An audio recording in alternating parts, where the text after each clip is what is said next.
cari ilin 11 ayında umumi daxili məhsul 1,6% artmıştı. O cümleden qeyri-neft qaz sektorunda 3,2% artım alınmıştı. Neft qaz sektorunda ise 1,8% azalma qeydə alınmıştı. İqtisadi artımın dinamikasında nisbeten zəiflənmənin əsası neft hasilatının obyektiv səbəblərə görə aşağı düşməsidir.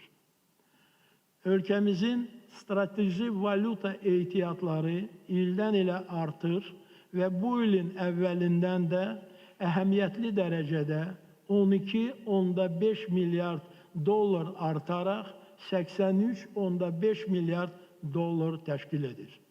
Bu da manat ifadəsi ilə 142 milyard manatdır ki, 2025-ci ilin gözlənilən umumi daxili məhsulun həcmini üstələyir.